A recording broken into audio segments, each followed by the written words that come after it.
Wer dir erzählt hat, dass Christsein easy ist, hat sich vermutlich angelogen. Manchmal sieht es so aus, als würde es allen Christen leicht fallen, Jesus nachzufolgen. Aber wenn wir ehrlich sind, hat jeder von uns mal Herausforderungen. Und diejenigen, die sagen, ach, das ist ganz einfach, die leben es vermutlich nicht zu 100%. In diesem Video spreche ich 5 Punkte an, die dich ermutigen sollen, dran zu bleiben, auch wenn es schwer ist. Und wenn du Jesus gerade nicht 100%ig nachfolgst, hoffe ich, dass du nach diesem Video nicht mehr oberflächlich Nachfolge lebst, sondern all in gehst. Das erste, was du wissen solltest, ist, dass Nachfolge kein Hobby ist, sondern Hingabe. Jesus hat nie gesagt, folgt mir nach und das Leben wird einfacher. Er hat gesagt, wenn jemand mein Jünger sein will, muss er sich selbst verleugnen, sein Kreuz täglich auf sich nehmen und mir nachfolgen. Das zeigt also, dass das kein Spaziergang ist, sondern du trägst dein Kreuz mit dir und du gibst dich völlig hin. Dann steht weiter, denn wer sein Leben retten will, wird es verlieren. Wer aber sein Leben um meinetwillen verliert, der wird es retten. Das heißt, du machst einen kompletten Richtungswechsel, du baust nicht mehr auf deinem eigenen Fundament, sondern du gibst die Kontrolle ab und du gibst dich komplett hin.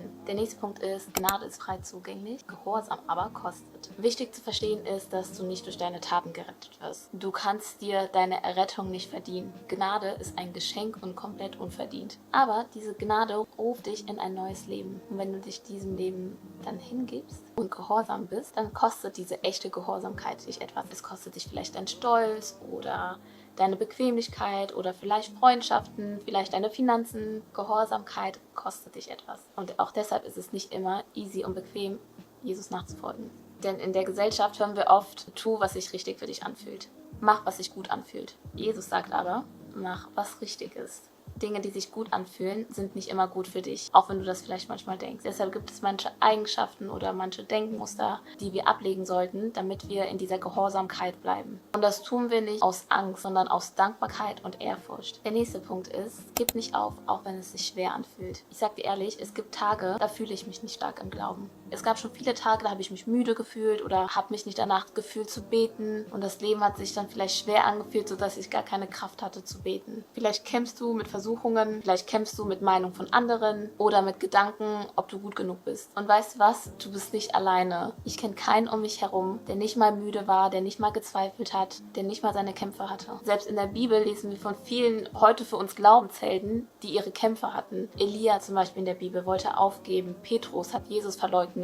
König David. So viele in der Bibel haben manchmal vielleicht auch an Gott gezweifelt oder waren müde oder hatten ihre Kämpfe. Aber Zweifeln machen dich nicht zu einem schlechteren Christ. Zweifeln sollten dich nicht komplett vom Weg abbringen, sondern dich dazu einladen, noch viel tiefer einzutauchen, indem du Gott noch mehr fragst, indem du Gott noch mehr bittest und Gott noch näher ranlässt. Der vierte Punkt ist, echter Friede kommt durch Verbindlichkeit. Man würde vielleicht meinen, dass wenn man sich nicht festlegt, dass das mehr Frieden bringt. Oder wenn man spirituell offen ist und nichts ablehnst, aber auch nicht alles zu 100%ig annimmst, dass du dann Frieden verspürst. Das glaube ich aber nicht. Ich glaube in the long term, dass du merken wirst, dass du keinen wirklichen Frieden hast. Aber wenn du dich für Jesus entscheidest und dich entscheidest, ihm zu folgen, dann erlebst du, auch wenn es schwer ist, Frieden, der nicht abhängig ist von Umständen. Frieden, der dich hält, wenn es wankt und wackelt. Deshalb committe dich, glaub mir, und Jesus wird dir Frieden auch im Chaos geben. Und der letzte Punkt ist ganz simpel. Geh all in. Hör auf, lauwarm zu sein. Gott geht es nicht darum, ob du eine Kreuzkette trägst oder einen Bibelvers in deiner Insta-Bio hast oder ein Hashtag unter deinem Post setzt. Gott möchte eine echte Beziehung zu dir.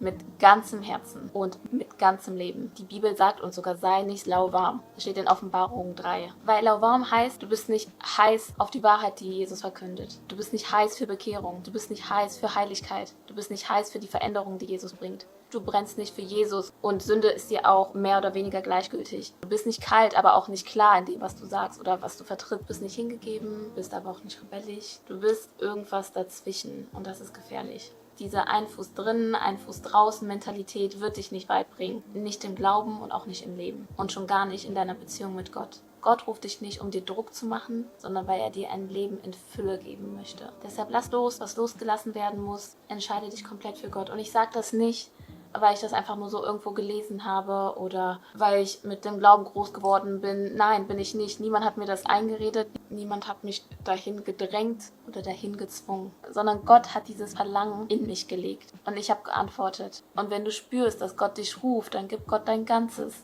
Stell dir mal vor, du bist in einer Beziehung und dein Partner committet sich nicht 100%ig für dich. Er kann dir nicht sagen, ja, wir sind jetzt 100%ig zusammen, ich date nur dich. Es gibt niemand anderes und schwankt die ganze Zeit und kann dir die ganze Zeit nichts Genaues sagen oder will sich nicht hundertprozentig zu dir bekennen. Das wäre doch schade, oder? Das wäre doch schmerzhaft. Und genauso blöd ist das für Gott, wenn du dich nicht hundertprozentig für ihn entscheidest. Again, deshalb entscheide dich. Ich verspreche dir, du wirst es nicht bereuen, wenn du all in gehst. Okay, dann noch zum Abschluss, wie sieht es ganz praktisch aus? Wichtig zu wissen ist, dass du nicht per Zufall einfach so beständig im Glauben bleibst, sondern du musst dich dafür entscheiden. Jeden Tag, wenn du aufstehst, sag, hey Gott, I surrender. Ich gebe mich dir ganz hin.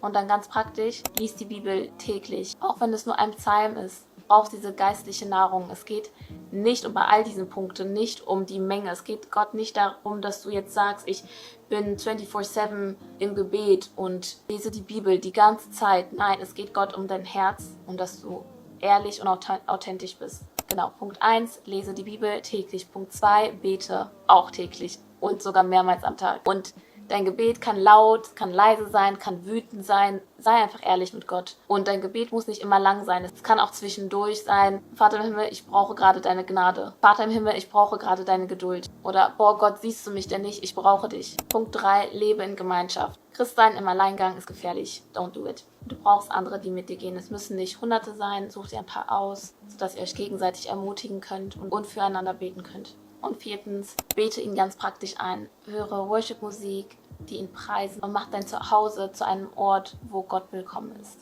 Wenn du das Video gesehen hast, dann glaube ich, dass das kein Zufall war. Ich bete, dass das Video dich segnet und dein Herz noch mehr für Gott öffnet. Wenn dich das Video berührt oder inspiriert hat, dann lass gerne ein Like da, teile es mit jemandem, der es heute vielleicht hören muss, oder schreib in die Kommentare, was dir hängen geblieben ist. Und wenn du neu hier bist, dann abonniere gerne meinen Kanal. Ich erstelle Videos rund um das Thema Motherhood, Girlhood, Womanhood, Glauben oder einfach Alltagsthemen und versuche dabei immer ehrlich und authentisch zu sein. Wenn du also nach ehrlichen, tiefen und alltagstauglichen Content suchst, dann bist du hier genau richtig. Also, bis hoffentlich zum nächsten Video.